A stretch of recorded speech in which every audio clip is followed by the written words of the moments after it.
One Question is brought to you by Turnkey Search, a top industry search firm since 1996. This is part 2 of the One Question with Iowa State Athletic Director Jamie Pollard, and it starts in follow-up to a query at the end of part 1 where I asked how much time Jamie strategically thinks about what type of culture he wants in Ames versus how much time he's able to spend actually implementing that culture. Enjoy.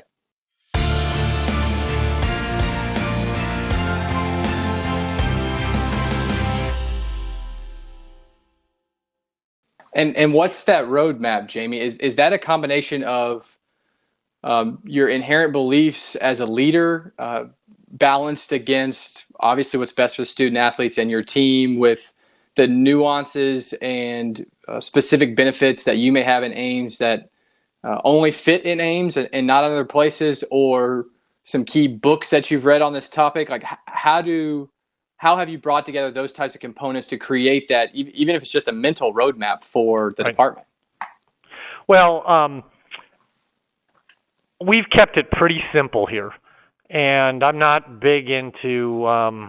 I've always been very practical leader. I'm not a big committee person. I'm not a big let's spend forever, vetting and debating it. And I've tried to keep it very simple and practical. That is pretty black and white, so people can stay very grounded. And I think that's key. And it's like critical at a place like Iowa State because we have enough disadvantages that we need to make sure we're as efficient as possible. And the best way to do that, I think, is to stay very grounded. So we've kind of rallied behind a saying that I think we coined. I haven't seen anybody else ever use it, but that saying is when you ultimately achieve what you set out to accomplish, remember who you were, because that's who you still are. And now that's a real easy thing to say, but it's hard to do, especially in the profession we work in, because coaches with success, everybody wants to worship them, and they can lose their way in just who they really are as far as their core values. And so one of the things that I have done from day one that I continue to do today, 12 years later, is I don't care what position you're in. You could be a graduate assistant. You can be the head football coach. Doesn't matter. If you start at Iowa State, one of your first things you're going to do is you're going to be in my office for a 20 to 30 minute get to know session, which is a little bit helping me so I can put some off resume information with the person. But it gives me a chance to speak about a couple of little things that I think are the secret sauce at Iowa State. And that secret sauce has stayed the same the entire way. And that is, number one, if we count on money to be successful, we'll never get there because there'll always be more people with more money than us. So it's got to be about our people. And so we need to hire people that identify with and embrace the culture in the state of Iowa or in central Iowa or the Midwest. And the biggest part of that is packing your ego and understanding that your success is going to require everybody else's involvement. And so, I talk about that, and I talk about if you come across somebody in your time here that their ego gets in the way, once or twice, everybody's entitled to a bad day.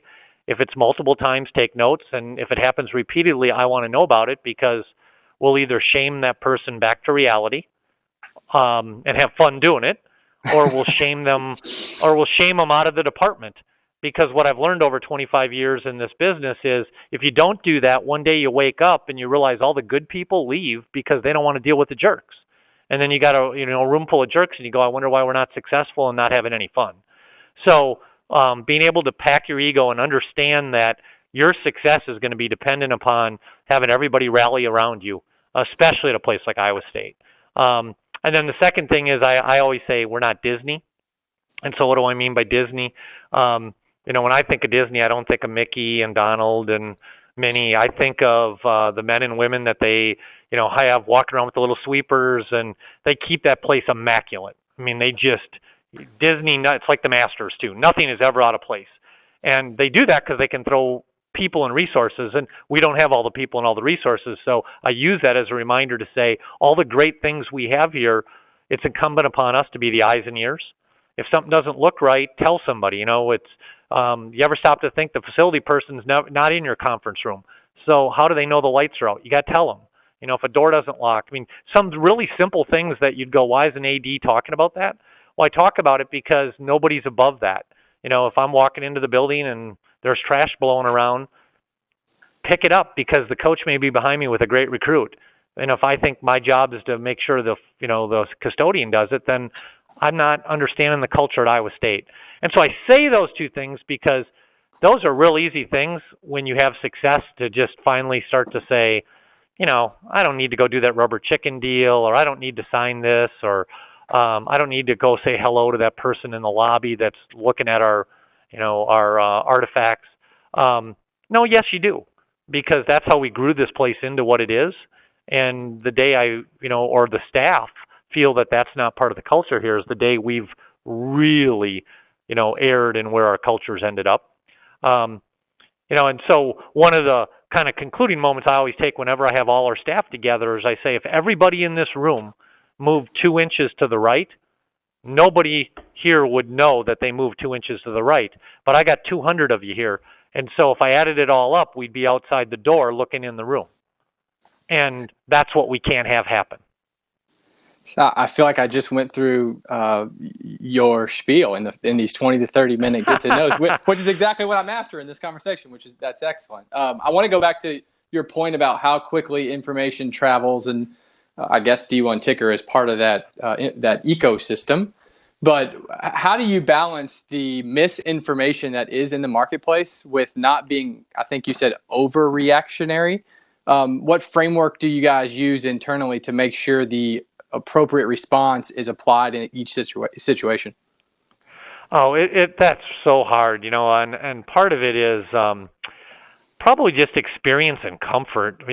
For me as a leader, when I think back to 10 years ago and early on, and you tried to be on top of every little media thing, and then when web's chat rooms came around and message boards, and you got so caught up in that, and then one day it just hit me that if I missed the message board for 3 or 4 weeks, I realized nobody was talking to me about anything that was on there. But if I was on there, I felt like that was what the world was thinking, and it was consuming us. Mm-hmm. And so when I kind of had that, my own personal kind of aha moment, I realized that didn't really matter. People aren't talking about that. The people that are in there may be talking about it, but it comes and goes. No one's talking about it, in mass outside. And so when you learn to kind of be able to step away a little bit and say, okay, let's not overreact to this stuff. But I think that's harder to do when you're initially as an AD because, you're kind of under the spotlight, and you haven't proved yourself yet. And the organization hasn't proved itself. And so now we're able to, and that's one of the joys, I think, of being an AD at the same school for as long as I have, is I've got a little benefit of that because you've built up enough equity that people are going to trust. And so if I'm not sweating over it, the staff's going to take that leadership and not sweat over it. But at the same time, you got to know which little things you need to sweat about too. If I asked you what you feel like your biggest mistake has been, is there something that pops out to you, top of mind? Wow, great question.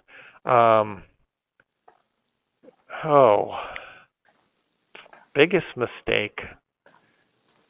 I don't think of something global. I can think of several little situations where I can look at it and say I way, way personally overreacted to that in the big scheme of things.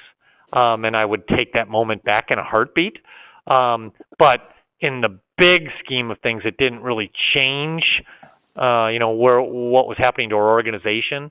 But it was a personal learning opportunity. I can think of one when, the first time one of our head coaches left, and they left to go to another institution within our league. And, I took it as kind of a personal blow to not only to myself, but also to our fan base. And so my initial reaction was to fight, was when I say fight, but was to go on the proactive, right. And talk about, well, here's what we offered and here's what we did. And what I learned, it wasn't a It was actually a gymnastics coach, and what I did is I made a bigger deal out of a situation that really wasn't that big of a deal. Hmm. The reality of it is who is it? All of us, myself included. If I want to go work somewhere else, then go work somewhere else, right? And everybody's entitled to do that. And in the end, that means they're probably not the best person for your organization. And so rather than kind of fight what somebody's going to do, because it wasn't going to change their, what they were going to do, I was better off. You're better off taking the high road and just embracing it. And so it's probably the overall message I would say is to embrace more of the negative situations for what they are and not for what they're not. And that's today's One Question, brought to you by Turnkey Search, a top industry search firm since 1996. One Question is designed to give D1 Ticker subscribers valuable insights on how executive leaders in college athletics think about key issues on their respective campuses, in their departments, or within their leagues and conferences. One Question is brought to you by Turnkey Search, a top industry search firm since 1996.